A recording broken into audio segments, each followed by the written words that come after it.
C'est une maison qui est associée beaucoup à mon enfance, les glissades qu'on faisait dans la neige derrière, dans la forêt, et les grandes rencontres de famille.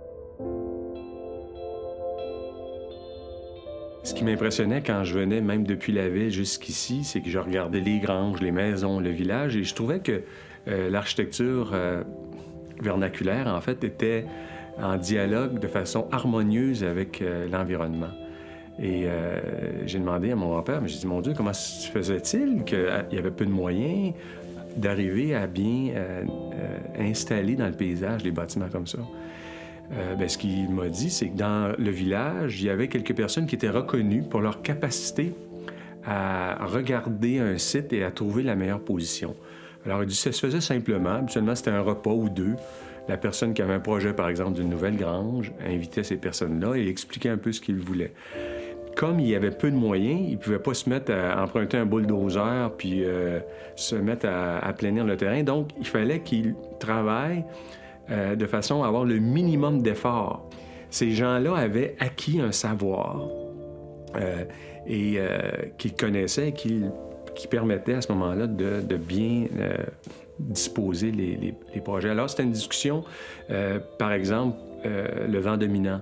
Si c'était une grange, il ne fallait pas que les odeurs des vents d'été viennent jusqu'à la maison, mais c'était intéressant de mettre la grange des vents dominants d'hiver qui faisait déjà un premier rempart contre les vents froids. Alors donc, c'était déjà important. Il fallait avoir de l'eau pour la grange. Où est-ce qu'on allait la chercher? Est-ce qu'elle allait descendre par gravité? Alors, c'est impressionnant. Il me disait tous les éléments qui étaient acquis. Et c'est ce qui est très instructif de comprendre quand on regarde le Québec rural dans son ensemble, comment il y avait un savoir-faire qui était vraiment harmonieux.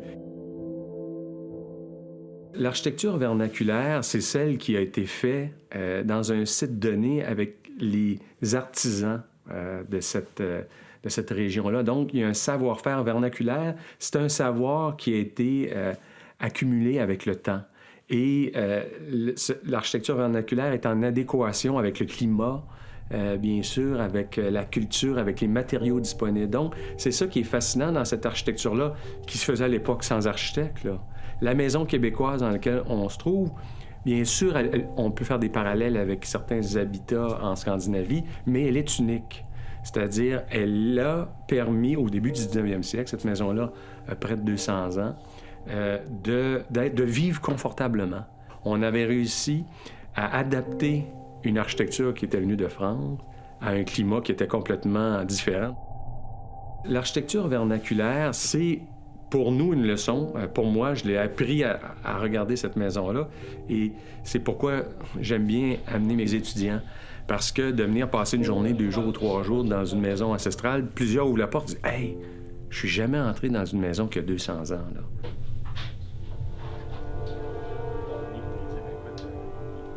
Ce qui est intéressant aussi aujourd'hui, c'est qu'on regarde cette architecture vernaculaire, puis on est aujourd'hui soucieux de développement durable. Quand on regarde cette maison-là avec la lunette du développement durable, cette maison aurait la meilleure certification. Tout était utilisé. L'orientation, on se mettait de façon à profiter au maximum du sud. On utilisait en fait le bois qui tombait de l'érablière derrière pour se chauffer. Ils avaient créé des fenêtres qui étaient aussi très performantes. Donc, c'est des fenêtres en bois qui permettent de glisser d'entrer l'une dans l'autre avec des contre-fenêtres. Et ils avaient trouvé une grandeur de carreaux qui était... Parce qu'à l'époque, on soufflait pour faire du verre. Donc, on ne pouvait pas avoir des carreaux plus grands que ça. On regarde même dans les carreaux, on voit des bulles. Parce que des fois, en soufflant, il y avait un peu d'air. Les toitures, c'était à 2 versants, puis la pente est légèrement cintrée. Ça permettait d'éviter l'hiver que la neige tombe sur la tête de quelqu'un quand il sortait de la maison, mais ça permettait aussi à la neige de s'accumuler sur le toit et la neige devenait aussi comme un isolant supplémentaire. La maison est surélevée aussi à ce moment-là déjà parce qu'il y avait comme un monde en dessous, ce qu'avaient pas les premières maisons. Il y avait une véritable cave. En fait, elle est peu haute, c'est sur le sol, mais il y a un puits qui est dans la cave qui était là et c'était donc, pendant les grandes tempêtes d'hiver, la maison était comme autonome. On avait l'eau ici, il accumulait le bois dans la cave et même la nourriture. Il y a un caveau et tout. Donc, c'était des maisons qui permettaient de passer à travers les longs hivers. On voit aussi, ce qui est fascinant aujourd'hui, c'est toute la dimension des planches. Les planches, on en voit qui sont larges comme ça. Donc, les arbres, il y a 200 ans ici, bien, c'était des pins qui étaient immenses, là, hein? Alors, on avait, c'est bien sûr, une cour à bois qui était peut-être plus généreuse que celle qu'on a aujourd'hui. Il y avait une efficience énergétique. Ces gens-là vivaient avec beaucoup moins d'énergie pour des familles plus nombreuses qu'on le fait aujourd'hui. Ici, c'est une architecture qui fait du sens, qui est cohérente avec l'histoire, le territoire, la géographie. Donc, comme architecte, c'est intéressant de comprendre ça.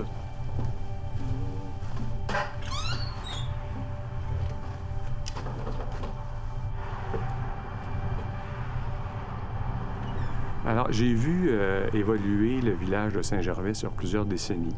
Et ce que je me rends compte, c'est même des villages autour, c'est que le développement s'est fait de façon un peu anarchique. C'est comme si on avait voulu greffer un peu de banlieue dans des villages ruraux. Alors, je pense qu'il y a une façon de développer ces villages-là qui ne devrait pas être le modèle de la banlieue. Comment on garde l'esprit de la ruralité dans le développement de villages aujourd'hui? Alors, c'est pour ça que je suis heureux aussi que les étudiants, je les fais travailler autour de la ruralité. Je pense que c'est un environnement qui est un peu méconnu et qu'on a peut-être un peu laissé aussi sans une réflexion, c'est-à-dire comment développer ce territoire qui, pour moi, est parmi les plus beaux du Québec. Dans le cadre justement de notre atelier d'habitation, notre but était vraiment de venir créer un logement multifamilial en milieu rural, densifier le tissu urbain, être capable justement d'agrémenter un petit peu la vie parce qu'il y a beaucoup de jeunes familles qui reviennent s'installer en milieu rural. Et on est allé dans une optique un peu plus de réhabilitation où on voulait vraiment récupérer, retaper, puis vivre cette grange-là qui caractérise vraiment bien le patrimoine. Puis c'est vraiment ce petit cachet-là qu'on voulait aller rechercher. Donc, ce qu'on voulait faire vraiment, c'était de prendre la grange, de venir y positionner 3 habitations distinctes, vraiment utiliser la matérialité existante, donc de garder ce bois-là afin de permettre aux usagers de vraiment vivre la grange le plus possible. Je me rappelle notre séjour à l'île Verte. Donc, l'architecture et le village est resté presque intouché. Donc, c'est intéressant aussi de voir ça. Quand je suis à Saint-Gervais, quand je suis à l'île Verte, ou même à Métis ou à Saint-Élie, c'est un voyage dans le temps. Il y a des parties du village, même cette maison ici de ferme, on a l'impression qu'on est encore presque dans le 19e siècle. Et on comprend la façon dont le territoire était habité.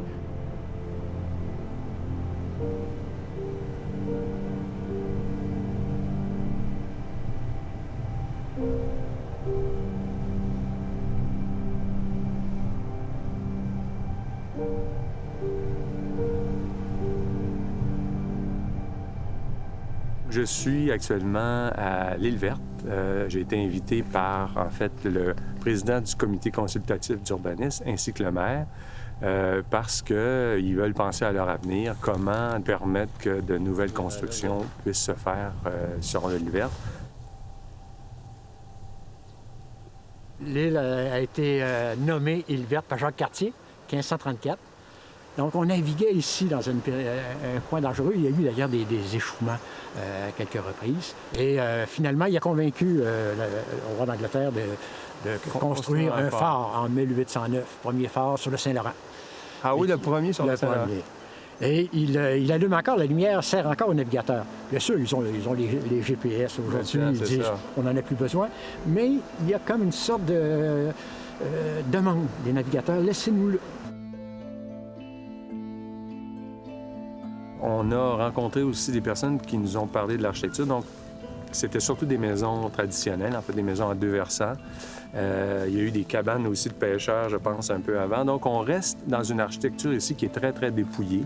Je pense que c'est une bonne chose. Des maisons qui étaient beaucoup en bois, même en bardeaux de cèdre. Alors, je pense que à proximité de ces maisons-là, de garder des volumétries qui se rapprochent des maisons ancestrales, je pense que c'est une bonne stratégie. Donc, des maisons comme ça, il peut en avoir combien sur l'île de maisons? Une centaine. Une centaine? Ah oui? Ah oui, quand même. Population permanente, une trentaine. Puis population totale avec les saisonniers, 150. Ah, pas plus que ça. Vraiment, on parle de moins de 200 personnes. Moins de 200 personnes. Puis il peut y avoir combien de touristes là, qui passent? Il passe entre 10 et 15 000 touristes l'été.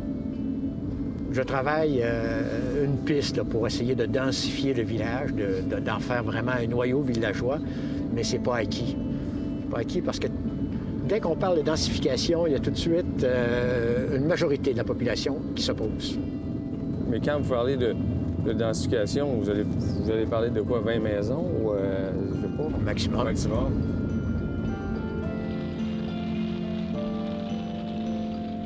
Je suis allé avec mes étudiants au Japon, et au Japon, ils ont des îles un peu qui ressemblent un peu à celle-ci. Et il y a une fondation qui a décidé, pour revaloriser des îles comme ça qui étaient peu peuplées, de créer des fondations pour présenter de l'art contemporain. Donc, ça peut sembler un peu contradictoire, des paysages et l'art contemporain, mais je pense que le mélange ou l'intégration de l'art contemporain dans la nature, ça peut nous faire voir la nature autrement et l'art contemporain différemment.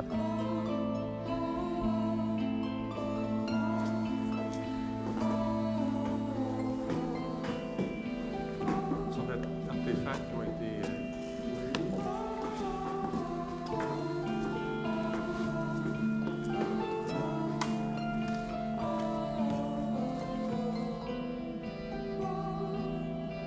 Peut-on intégrer l'architecture contemporaine sur une île traditionnelle?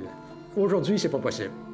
Mais il faut toujours, quand on est sur un organisme public, il faut toujours penser 20-25 ans devant nous. Et ça sera possible dans un certain nombre d'années. Est-ce que vous seriez, je sais pas, à l'île disposée, par exemple, je sais pas, à accueillir une œuvre d'art éphémère? Ça passerait pas comme lettre à la poste. Non. Il y aurait un mouvement de résistance spontané. Ouais. Après, il faudrait faire cheminer les gens, Ouais. leur expliquer que, bon, il y a de l'intérêt là-dedans, ça fait du sens, ces choses-là. Ça s'intègre au paysage. Oui, on peut les faire cheminer, mais ça serait pas facile.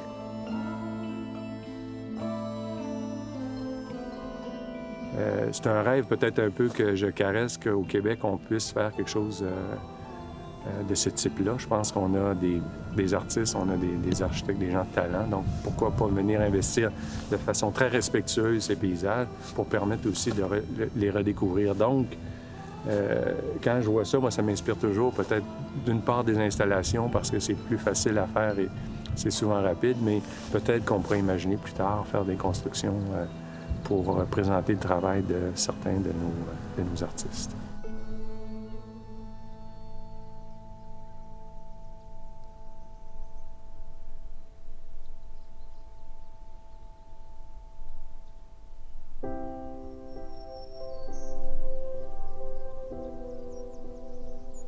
Comment poursuivre l'histoire?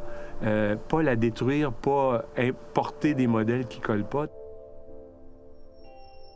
J'ai fait des projets d'extension de maisons du 19e siècle. Un de nos projets, on l'appelle les jumelles, le projet.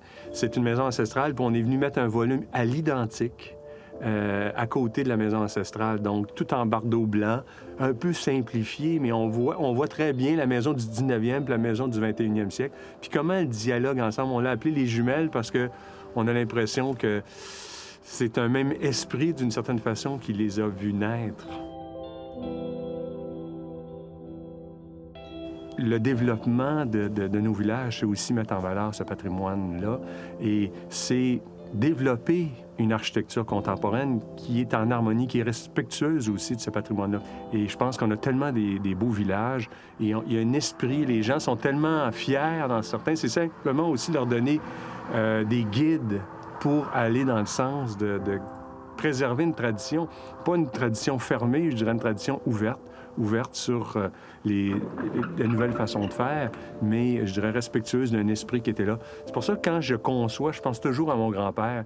Je me dis, qu'est-ce que mon grand-père ferait aujourd'hui? Il y a des nouvelles technologies, il y a des nouvelles... C'est pas l'idée de reproduire ce qui se faisait au 19e siècle. C'est pas ça du tout que je prône, mais c'est comment aujourd'hui, avec les connaissances qu'on a et ce patrimoine-là, on peut tisser entre les deux notre patrimoine de demain.